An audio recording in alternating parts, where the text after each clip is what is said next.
Thanks a lot. Probably wondering why I'm dressed this way. I'm just trying to be like an American comic and look like I don't give a shit. Then get the motherfucking work. How are you guys? 1 o'clock, shit crowd, I can tell already, but don't worry, this is my Canadian Comedy Award. You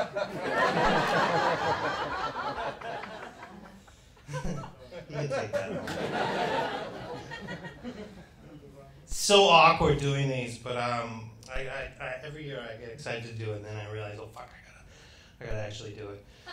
And I hate looking at your faces. So it's great to be back. I want to thank JFL for believing in this idea and giving us the coveted 1 p.m. Wednesday.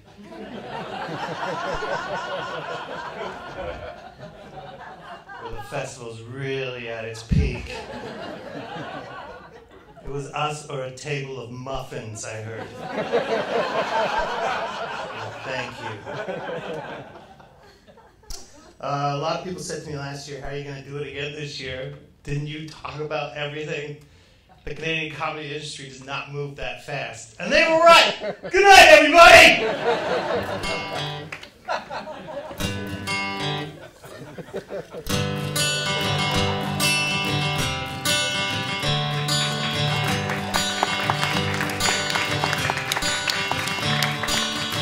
Another turning point, a fork stuck in the road. I was going to show all the comedians that had died last year there, but...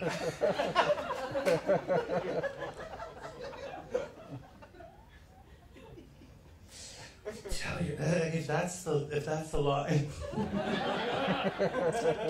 If you don't know me, I'm Mark Forward. You might know me from Fargo on FX, or John Oliver's New York stand-up show on Comedy Central, The Late Late Show with Craig Ferguson, and then a bunch of Canadian credits you don't give a fuck about.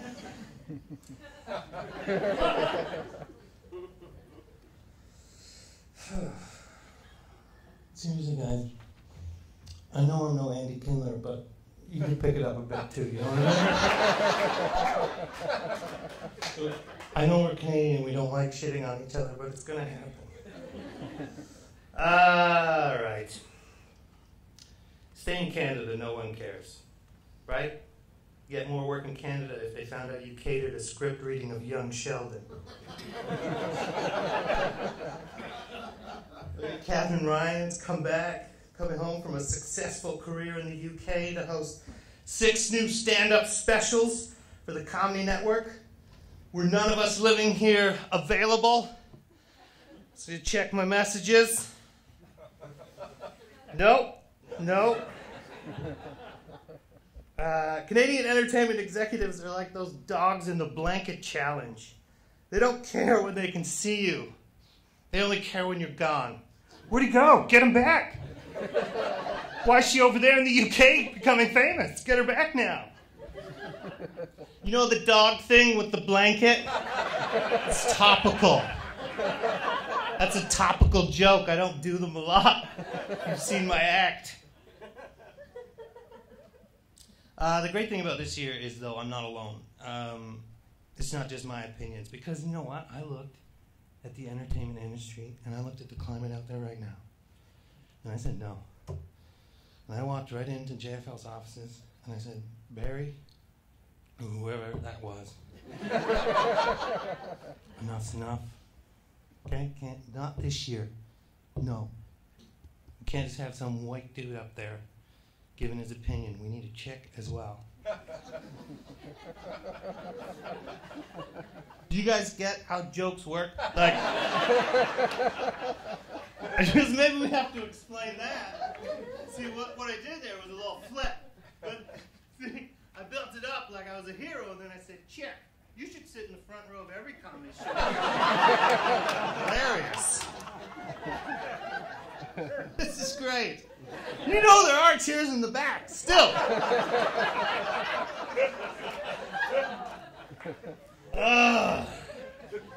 So if I say chick, ooh.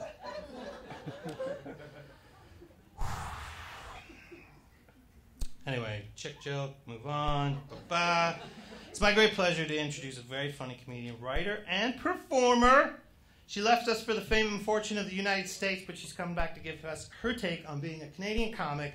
Please welcome to the stage, Rebecca Kohler.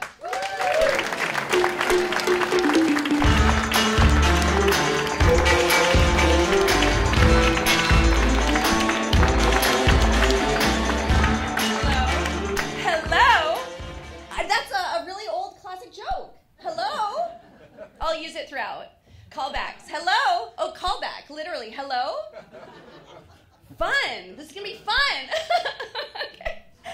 Oh, Mark. Charming Mark Forward. Give it up for Mark Forward. Here's a nice way to start the event.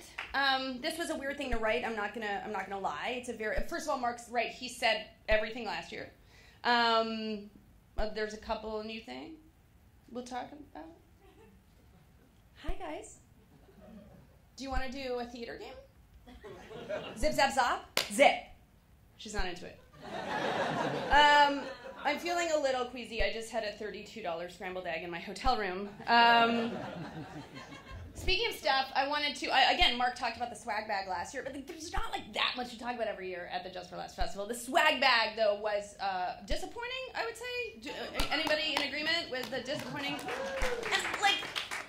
No offense, JFL. By the way, I feel like this is the kind of speech I should just say, like, no offense, and then give my speech, right? Because we have been put in an awkward position where they're like, roast everyone who might give you a job one day. But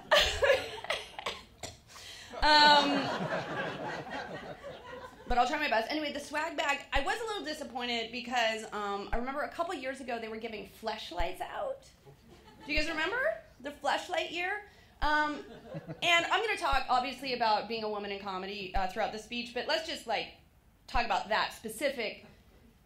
Like, how did that happen without some discussion? Like, here, we're trying to pretend that, like, women also do comedy.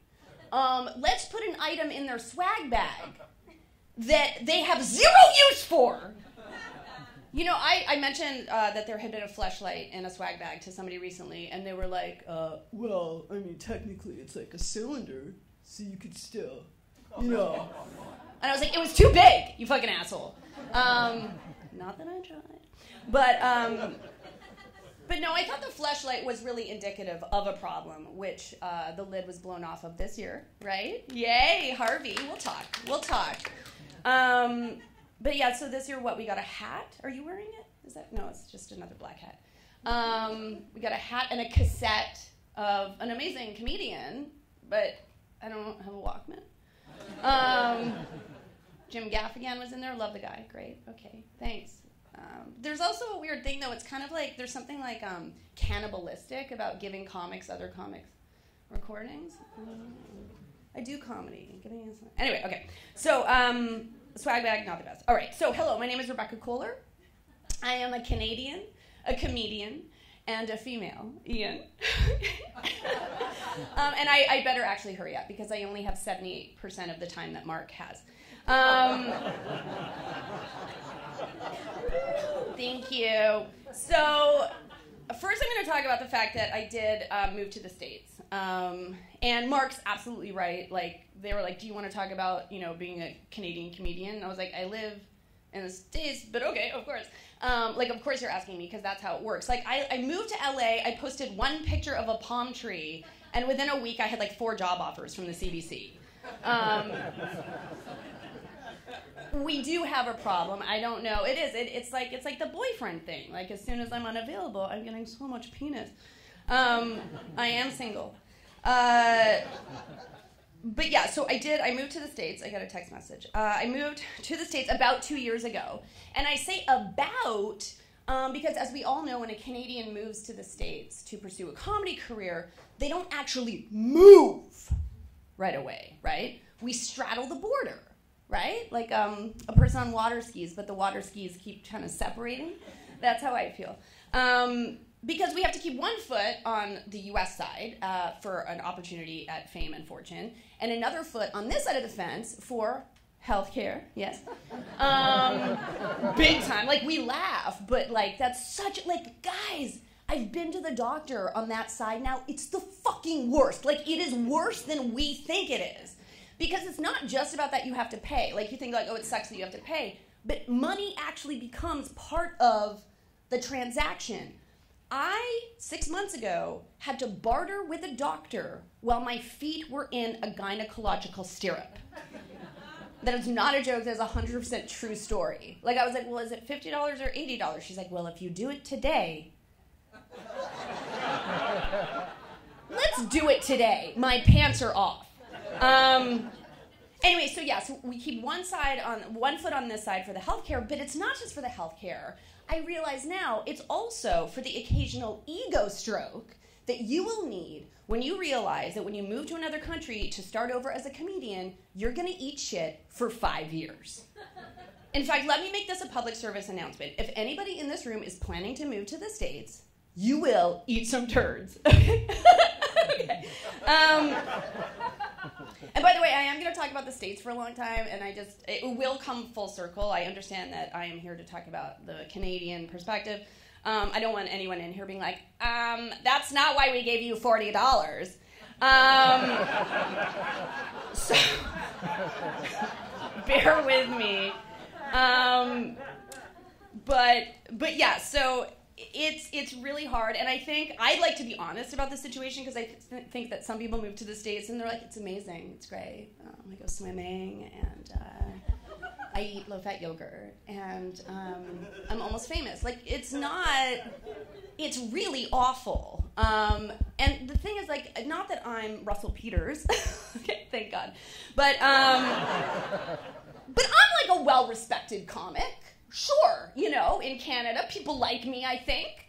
I have some credits, but you go to the States, like, to get on some shit show, like, I'm not talking about, like, getting on at the Improv or the Comedy Store, like, just to get on, like, a glorified open mic. I'm talking, like, you have to go to the show. You have to be like, hi, I'm Rebecca Kohler. I am a comic from, Rebecca Kohler, okay, so nice to meet you. You have to go to the show, introduce yourself, go home, write the person, say, it was so nice to meet you, what a fun show, even though the show was held behind a dumpster in a hipster neighborhood. Then they'll write you back and say, write my producer. And you're like, okay, and the producer is just, like, their friend Carrie. And then you'll write Carrie, and Carrie will write you back and say, could I get a link? And then you send a link, and you're like, was it good? Was it good? And then you won't hear back, and then you'll follow up, like, 2 weeks later, because you don't want to be a psycho, but you still want the spot. And then you'll follow up, and Carrie will be like, can I get a list of credits? And then you write Carrie the list of credits, and then you wait another 2 weeks, and another 2 weeks, and another 2 weeks. And then you write again. And then finally, Carrie will write you back and say, would you like a spot? And it'll be in 4 months. And you'll be like, thank you so much. And then you'll go to the show, and there'll be 4 people there, and you'll bomb. And you'll say, thank you so much for having me. And then the cycle will continue. And that's your life for, like, 2 years. Like, it does get better, but that's kind of how it starts, and that's how it stays for a really long time. And it's fucking soul-destroying. And, you say things to yourself like, no, this is why I love doing stand-up. This is why I do this. What? And I'm kind of old, like, just in the grand scheme. No, I guess in the grand scheme, I'm not kind of old, but in the small scheme, I'm a fucking ancient comedian. And you start to realize, like, when people move to the States and then come back to Canada, I used to be like, somebody couldn't hack it, And now I'm like, I get it. Come home, go to the doctor, take a nap. Because it's fucking hard. But, yes, there's good stuff that can happen. I'll tell you when it happens. No, actually, I'm really fortunate. I'm very happy to announce that I have a writing job in the States. Guys, I half made it. Thank you. Good night. Hello? It's going pretty well. Okay, talk to you later. Bye. So I did get a job. So there's that. So there's hope for Rebecca Kohler. But it's just one job. And who knows, as we all know in this business, we never know when the next job is coming. Right? Oh, you look hungry. So, all right, let me continue. Oh, yeah, and here's the thing, too. When you do list your credits, like when you're typing them out, not only do they not matter, but Canadian credits sound made up. I've done Winnipeg. What is that to an American? Halifax, the Moncton Comedy Festival. Seriously, like, no, I'm really well respected in Canada. Yeah, I've done the Hubcap Comedy Festival twice. Hubcap. Yeah, actually the logo is it's really cute. It's of a hubcap, and it's wearing like Groucho Marx glasses. Groucho Marx, he was a comedian. The Marx Brothers? What? Now you're Canadian and old. So your one recognizable credit in the United States will be the Just for Laughs Festival. Give it up for Just for Laughs. Thank you for being a recognizable name. But still, when Americans ask me, like, what's a credit I could put on the poster, and I say, oh, I've done Just for Laughs, it's always greeted with, like, Because I think somehow they know what we secretly know but don't love to admit to ourselves, which is that when a Canadian gets to do Just for Laughs, it might be because they're funny, but it's largely because we're walking, talking, joke-telling tax credits. You know what I mean? Like, when a Canadian does the Just for Laughs Festival, it's kind of like when you get invited to your cousin's wedding, but you don't know your cousin. They kind of had to invite you because you're related. Do you know what I mean? And by the way, I'm not trying to put any of us down. Again, we're here because we're funny, but it's hard to not feel like we're at table 43, and when it's our turn to go to the buffet, the only thing that's left are some dried out green beans that Crystal Lee has already picked through. I mean, look at this. Like, this is the front page of the website, and it's also the front of this very nice brochure. The brochures are very nicely produced at the festival, I will admit. I'm a former graphic designer and highly approve. But this picture is, there's 20 people, or 21. I'm not sure if I'm supposed to count the puppet. But there are 20 people here, and 3 of them are Canadian. And, there's Howie. And actually, I was surprised that there was no Purell in the swag bag, now that Howie owns the festival. God bless you, it's a mental disorder. Okay, so we have Howie. He's the owner, so it's kind of like, okay. And then Russell. We have Russell, staple of the scene, and we have Catherine. And again, none of them live here, as Mark was saying. So it is kind of depressing. It's like, I mean, the ratio is bad, and then none of them live here. Like, it's true.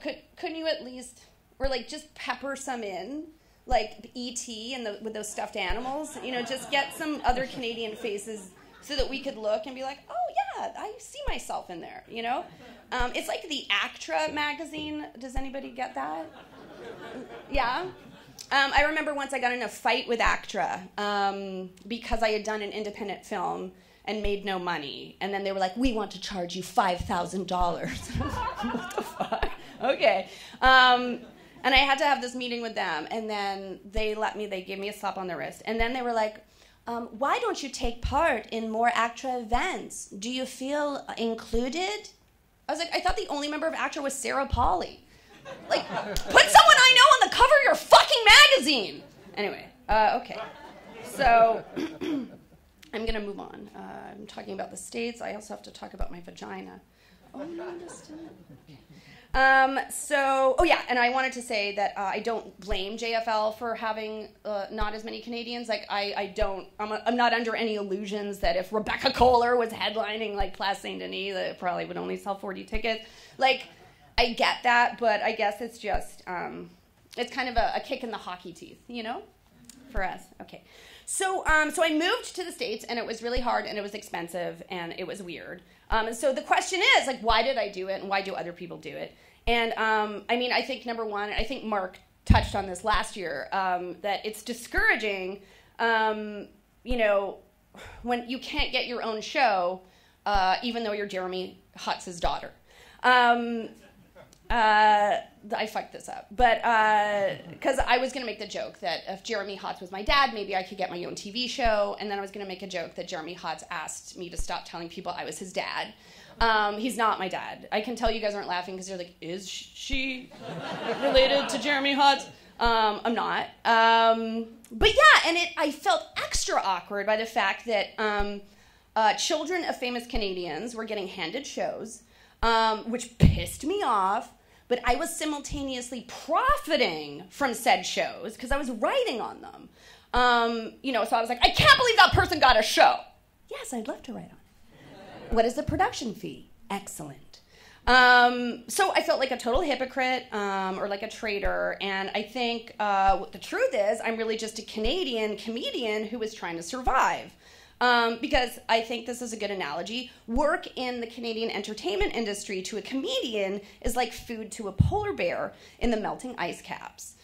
There's not a lot of it, and if we don't find any, we get thin and die. And that's kind of a joke, but kind of true. And if worse comes to worse, you can do an episode of Because News and buy yourself one cracker. But anyway, okay, so that's some stuff I have to say about the States and why I left, and I will come back to that. But I think we should move on to the fact that I am a woman, and there is a reason that I'm here this year. And this year was a crazy year in the entertainment industry. But again, not so much in the Canadian entertainment industry. I don't think it's been a crazy year in the entertainment industry in Canada since 2006 when Andrea Ruda and I shared that hotel room in London. May he rest in peace. Okay, so it's a story I'll tell you later. No, but it was a super crazy year because we had Me Too, right? Me Too, guys, Me Too. And when I say Me Too, thank you, I mean Me Too the year, and also Me Too. Like Me Too, I had Me Toos. Anybody here have a Me Too? Okay, yeah, we did.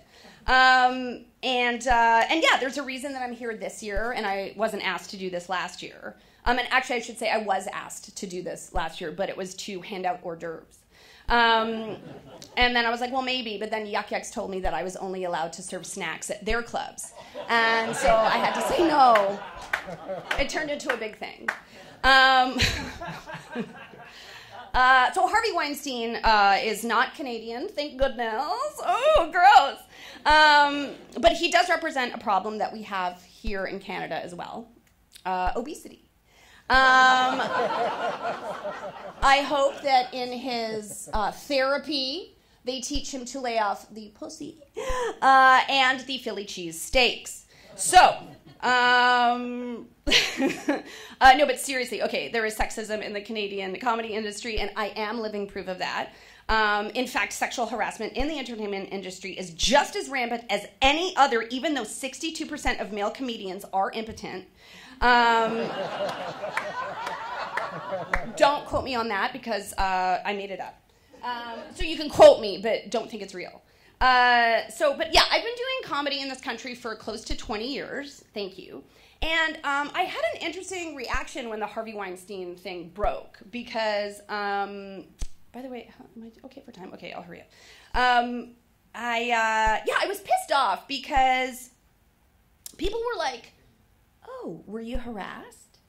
Like, are you fucking kidding me? Was I harassed? My job is to go to work with a bunch of insecure, drunk men. Was I harassed?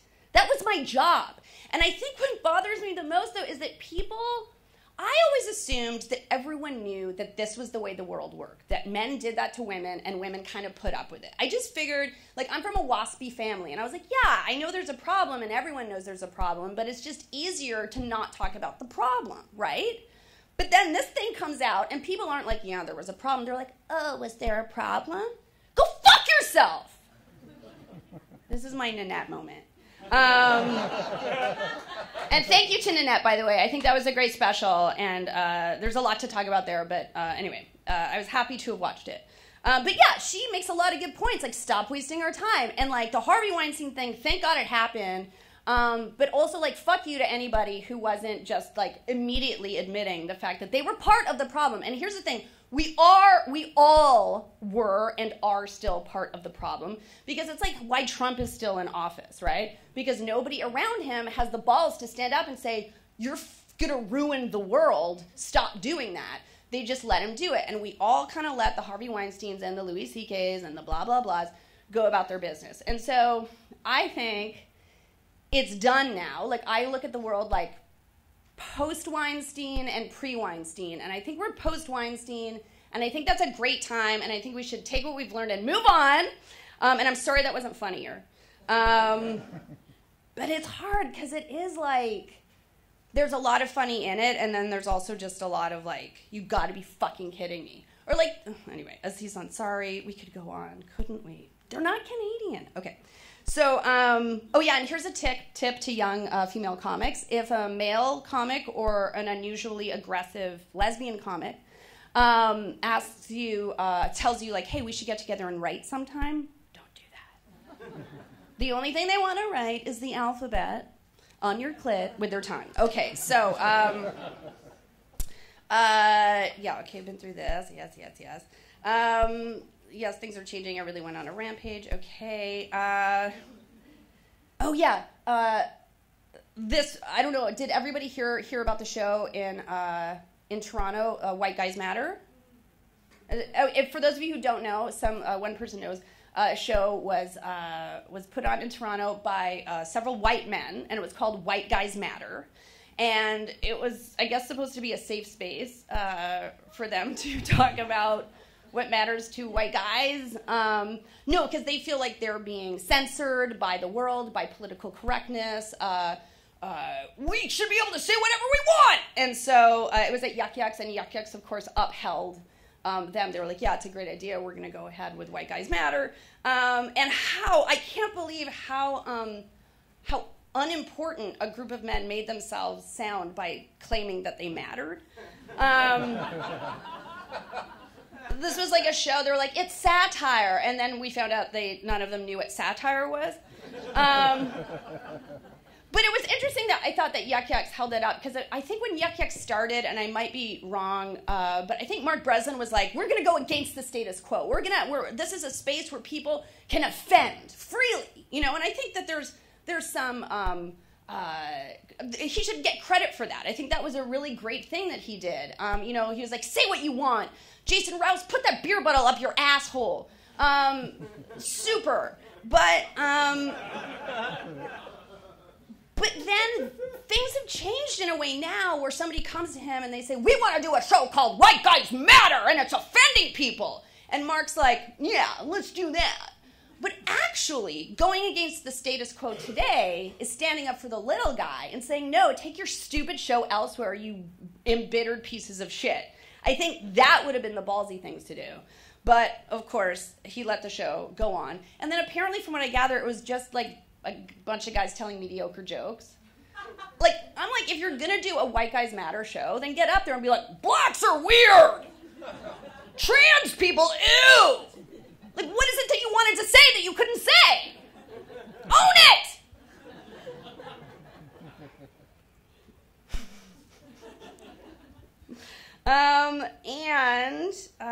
Yes, speaking of balls, yeah, okay.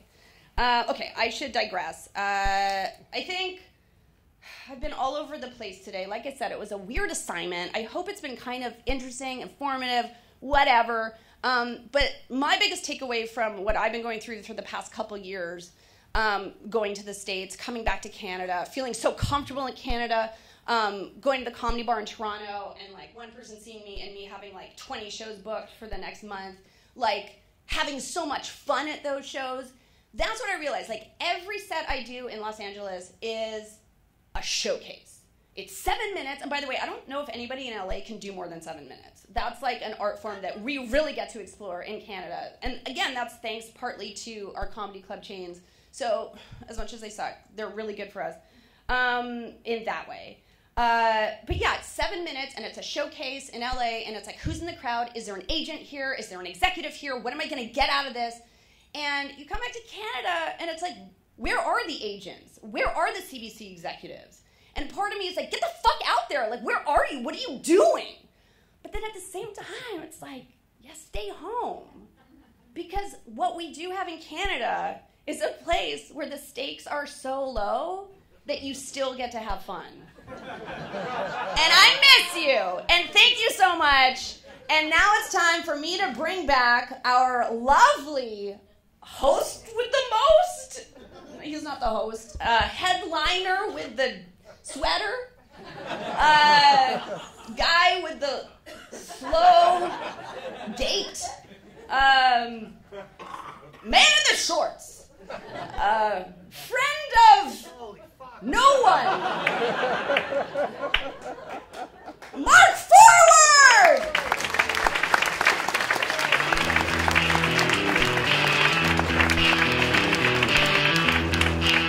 All right.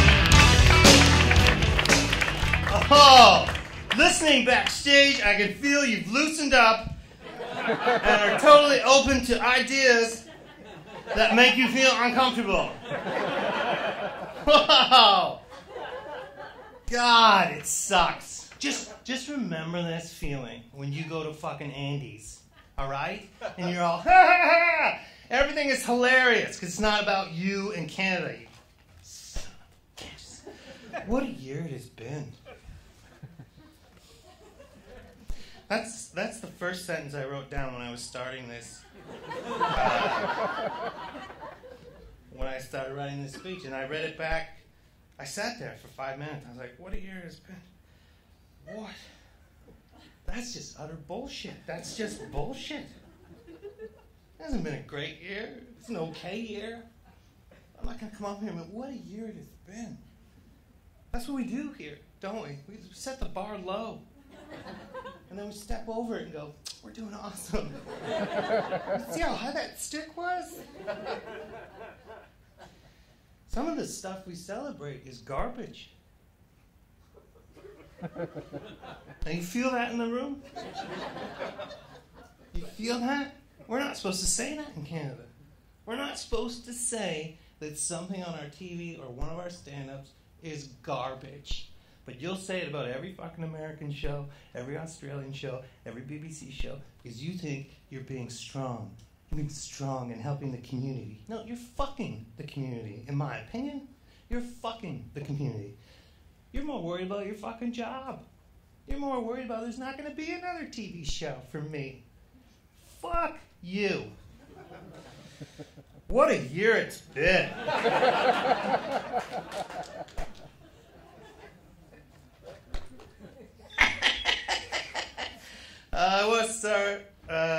Huge congratulations, Rick Mercer, wrapping up his show after 15 years. You know his show, Look at Me, I'm Doing Stuff.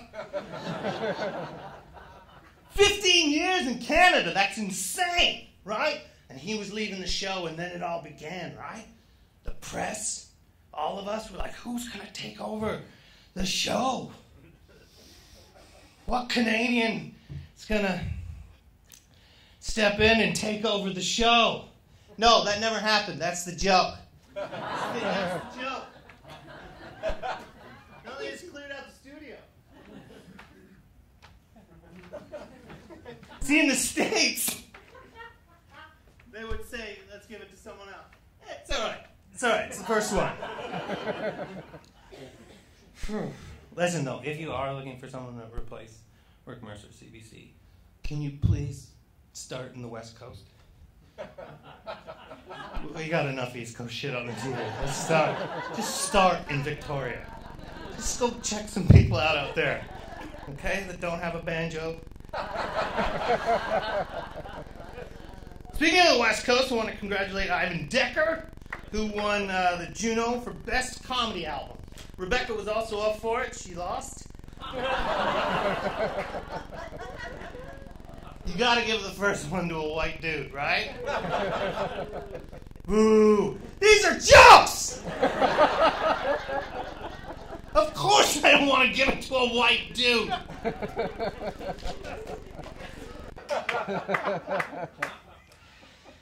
I want to thank Ben Miner and XM Radio. XM Radio, we keep talking into mics when no one's listening.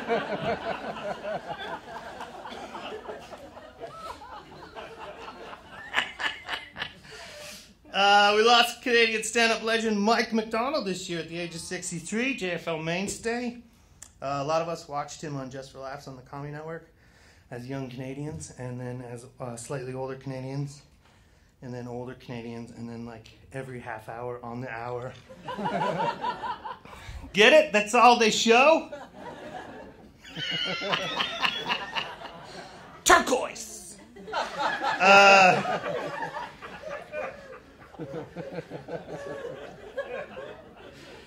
A lot of you shared great stories about Mike, how nice he was. Which Mike did you guys meet? I remember the advice he gave me when I was young. It was, get the fuck away from me, kid. Don't make fun of the dead. Not at a comedy festival. Mr. D's coming back on CBC for its 8th and final season. I had the great pleasure of being one of the many talented people fired from that show. CBC stuck with it for 8 seasons, even though more people saw Amelia Earhart in that time. She's a missing pilot!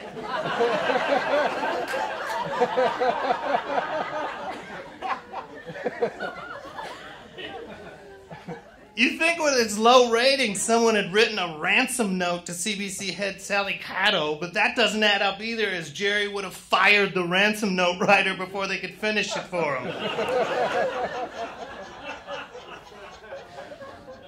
So many talented and loyal writers worked on that show. He kept the loyal ones.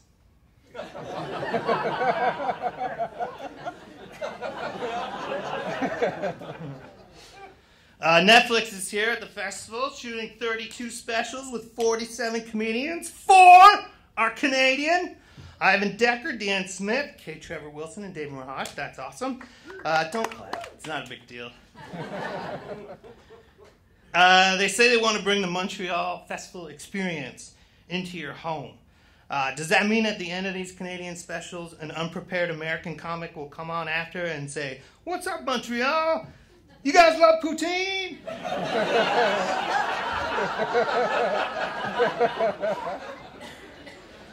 Why do they all come here and refer to the crowd as Montreal as a whole?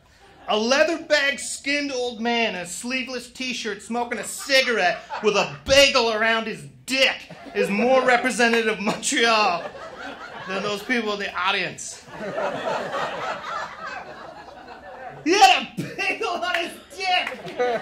He would have to stay erect!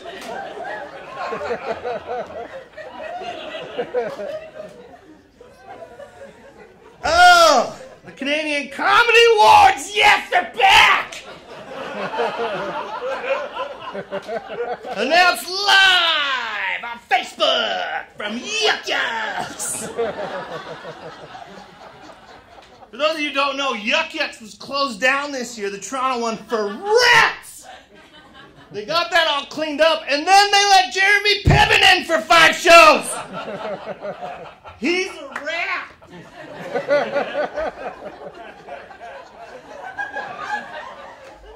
See, they got rid of the rats, and then they let a rat in for 5 shows.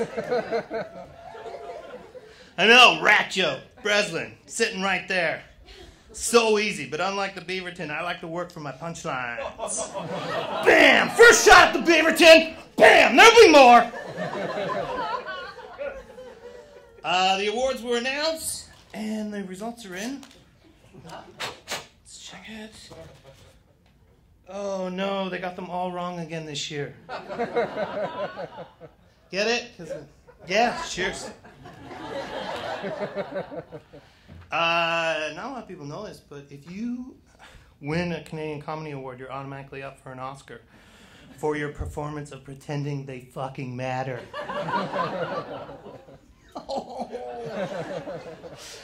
All kidding aside, I think the Canadian Comedy Awards does a great job rewarding people's astounding achievement in begging for votes. Speaking of all kidding aside, Martha Chavez won Best Stand-Up Comic in Canada this year. Get it? Speaking of kidding aside, because she's not funny. Like the kidding is... Turquoise, I'm paying you money to sit there for a reason!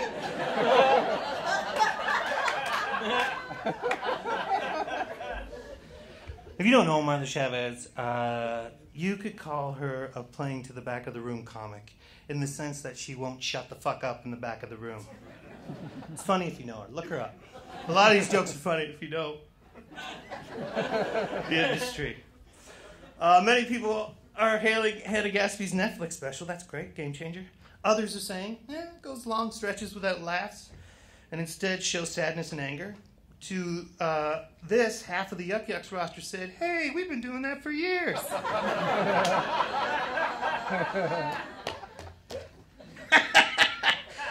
To come to JFL as a first-time Canadian performer, it's a real roller coaster ride. Starting up the hill and the excitement of performing your first television spot, and then that first twist of never knowing when or what year it will air, and then the second corner of learning it aired 2 months ago with no notification to you, the artist, and then the second hill of learning JFL is going to charge you $50 for a copy of it. This is true. That you can't use to promote yourself. You can only show it at a sad party with your mom and dad. See, Mom? I'm doing things.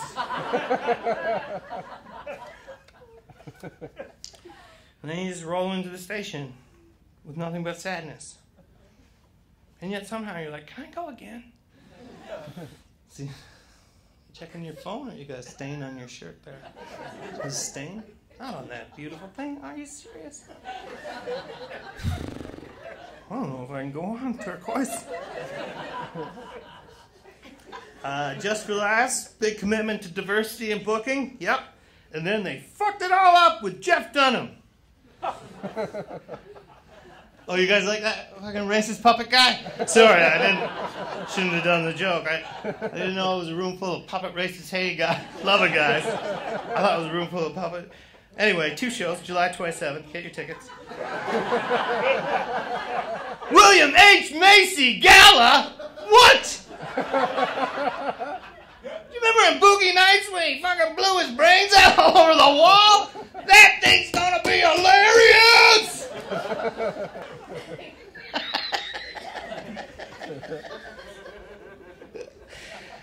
Mark Forward, local comedian, produced his own comedy special with Macaw Studios, and this fat fuck couldn't give it away! I'm Mark Forward, by the way, if you forgot. What was he thinking? Oh, that's right, going into every network and them saying, make your own stuff, it'll help us sell it. Congrats to Corner Gas.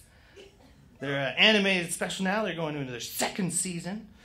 Nothing funny there, but I do find it funny that the Comedy Network proudly announced that Corner Gas is their #1 show. You make 2 shows. You make that and the Beaverton.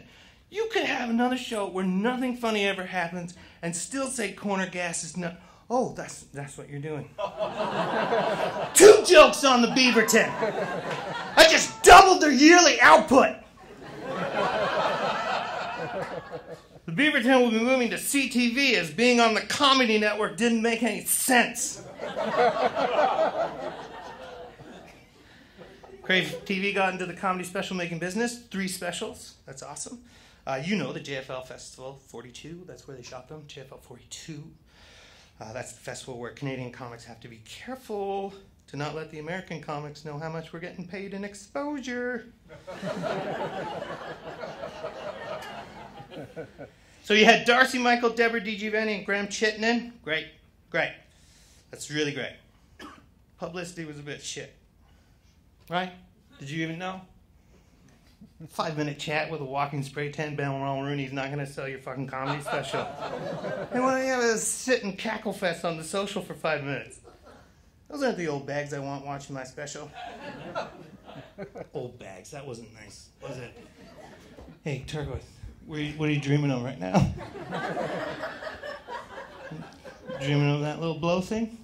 You can have it after. Having a Canadian agent is hilarious. This is how it goes. Get me more money. They don't have any. I'll do it.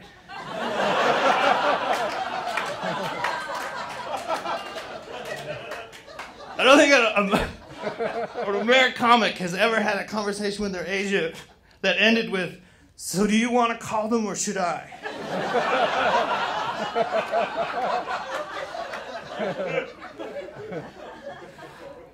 Jan Arden's getting her own show. That's awesome.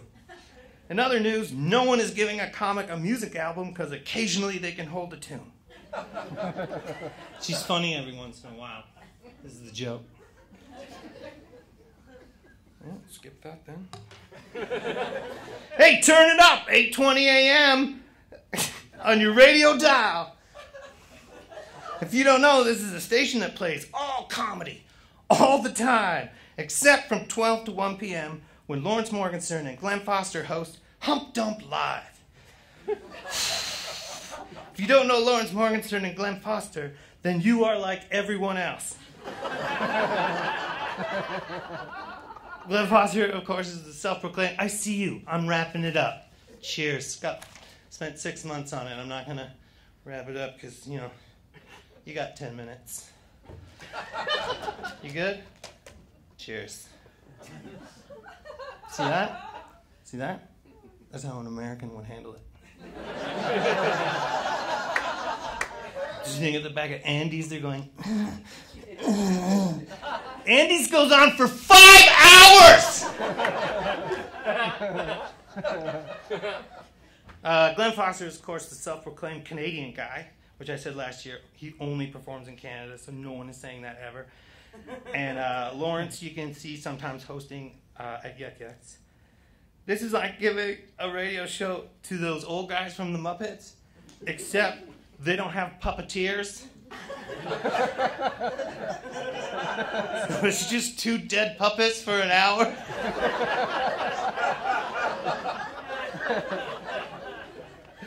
If you enjoy listening to 2 old men that do that laugh cough the way old people do, and constantly seem to have a stroke on deck, I'll let you get that one. That's funny shit. Then this show's for you. Tune in your AM dials. You know that radio you keep for tornadoes?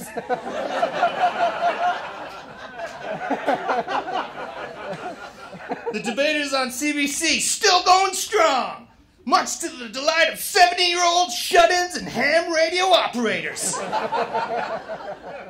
Debaters created by Richard Side, of course, pitched 2 comics against each other until one of them realized they'd been suckered into writing and performing the entire content of the show for scale. And the other one is Derek's again.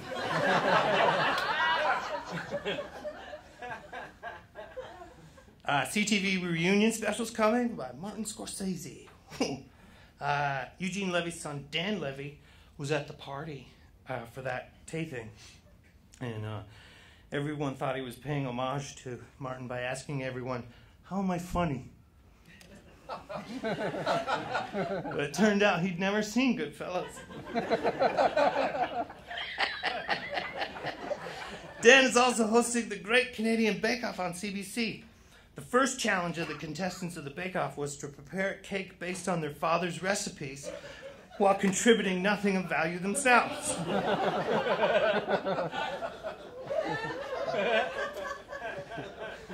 Funny story, I hadn't heard about Mike Bullard in a while, and I just assumed he was probably out there stalking women. Then I went to write this joke. He's stalking women. It's not a very nice man. We're almost done. Did you walk into the wrong room? Is that what happened? Last year's homegrown winner boycotted this year because of Gilbert Rosen. You know, that's a strong choice in a young career. If only it had come from a funny comic, it might have gained more traction. That's funny. I was scared to do that one!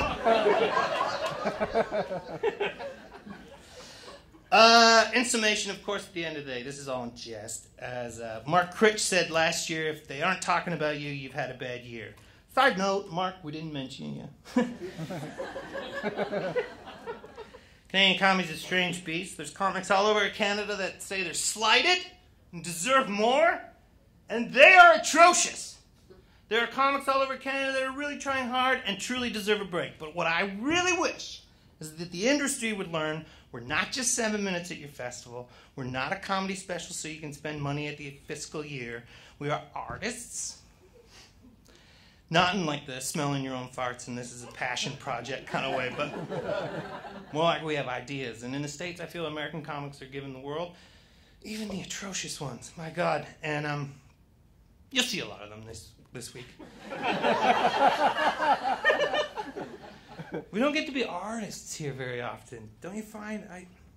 We get, you have 3 months because we found some money. Now go make your show you've been dreaming about since you were 12. And then it gets canceled because it wasn't up to snuff.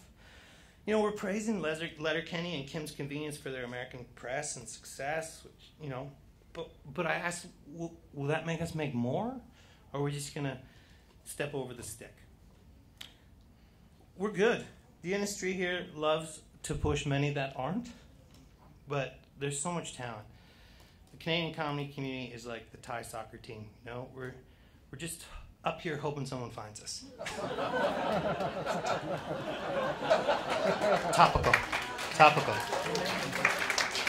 And we're dying for that kind of press. Oh my God. Canadian press sucks. There was a bomb scare at the Toronto Fringe Festival. Not one article mentioned the play that it happened to. Not one. I searched. Not one gave a little plug. You know what the play was? No! Can you imagine being in the Toronto Fringe with your show like, we got a fucking bomb scare. At least we'll get some fucking press out of this. I love this country. I hate how it treats talent with attitude and rewards ass kissers. I do. Terrifying sentence to type and then say aloud. And everything told me I should have deleted it. That's what I wrote in the notes. But see, this is the part where I'm supposed to stand up here and go into a wrap-up, right? And say everything's great in summation and blow fucking roses up your asshole. But here's the difference. Go watch Andy Kindler's speech. There's no warm fuzzy at the end. There's no apologizing for the things he said. And so that's how I'm going to leave this. Thank you so much for coming, and I hope we can do this again next year. Thank you.